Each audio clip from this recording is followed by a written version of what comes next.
Hello guys, வணக்கம் and welcome back to the film பற்றி YouTube channel. இது வரைக்கும் எந்த சிஎம்மும் தலைமைச் செயலகத்துக்கு பைக்கில் வந்ததே கிடையாதுங்க. எல்லாருமே காரில் தான் வருவாங்க. அது சிஎம் கான்வாயோட, அது மிகப்பெரிய ஒரு போலீஸ் படையோட பந்தாகஸ்தோட தான் வருவாங்க. ஆனால் இப்போ நம்ம தமிழ்நாட்டோட முதலமைச்சராக இருக்கக்கூடிய திரு ஜோசப் விஜய் அவர்கள் பார்த்தீங்கன்னா, அவர் இப்போ எல்லாருமே தலைமைச் செயலகத்தில் இருக்க எல்லாருமே வாழும் காமராஜர் அப்படின்னு தான் சொல்கிறாங்களாமா. ஏன்னா அவ்வளோ எளிமையாக இருக்கிறாராமா.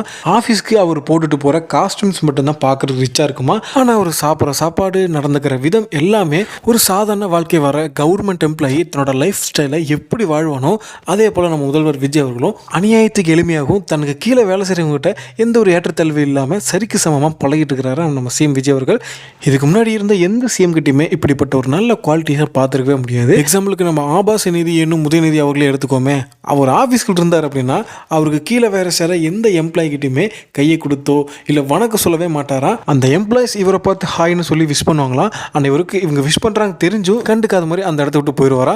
இதுவே இந்த இடத்துல ஒரு அழகான பொண்ணோ இல்லை ஒரு ரிச் ஃபேமிலி ஸ்டேட்டஸை சேர்ந்த ஒரு நபரோ இவருக்கு வணக்கம் வைக்கிறதுக்கு முன்னாடியே வாங்க வாங்க நல்லா இருக்கீங்களா அப்படின்னு ஃபஸ்ட்டு இவர் ஹாய் சொல்லிட்டு அதுக்கப்புறம் உள்ள ஆஃபீஸ்க்குள்ள கூட்டு போயிடுவாராம். இப்படிப்பட்ட ஒரு ரேசிச மனநிலை கொண்ட முதல்வரும் துணை முதல்வரும் வாழ்ந்த இந்த நாட்டில் நம்ம முதல்வர் விஜய் அவர்கள் முதலமைச்சராக வந்திருக்காரு அப்படின்னு நினைக்கும் போது ரொம்ப ஹாப்பியாக இருக்குதுங்க. போன மாதம் தான் நம்ம சிஎம் விஜய் அவர்கள் அவரோட ஃப்ரெண்டோட வண்டி வாங்கிட்டு ஆஃபீஸ்க்கு வந்திருந்தாரு ஒர்க்குக்கு. அதுவும் நம்ம சிஎம் விஜய் அவர்கள் கரெக்டாக 9 மணிக்கு வந்ததுனால தலைமைச் செயலகத்துக்கு வேலை செய்கிற அத்தனை பணியாளர்களும் 9லிருந்து 9:30 தான் ஒவ்வொருத்தராக ஆஃபீஸ்க்கு வருவாங்க. அந்த டயத்தில் நம்ம சிஎம் விஜய் அவர்கள் ஆஃபீஸ்க்கு பைக்கில் வந்ததுனால அங்கிருந்த ஒட்டுமொத்த பேரும் ஸ்தம்பிச்சு போயிட்டாங்களா. என்னடா சிஎம் சார் பைக்கில் வராரு அப்படின்ற மாதிரி ஒரு மாதிரி ஆச்சரியப்பட்டாங்களா. அதே போல் தான் முந்தா நேற்று ஒரு சம்பவம் நடந்திருக்குங்க. நம்ம தலைமைச் செயலகத்தில் வேலை செய்கிற ஒரு பணியாளர் பார்த்திங்கன்னா புதுசாக பைக் ஒன்று வாங்கியிருக்காரு.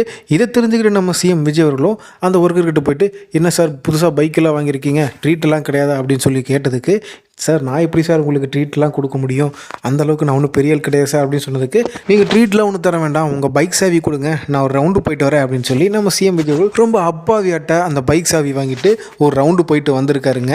இதை பார்த்து அங்கிருந்த ஒட்டுமொத்த எம்ப்ளாயிஸுமே யாருப்பா இவரா சிஎம் அப்படின்ற ஒரு மனநிலையில் தான் இருந்தாங்களா. ஆனால் ஒன்றுங்க, இவர் மட்டும் புதுசாக காரோ பைக்கோ கண்ணில் பாட்டாருன்னு வச்சுங்களேன், சின்ன ரச கையிலே பிடிக்க முடியாது.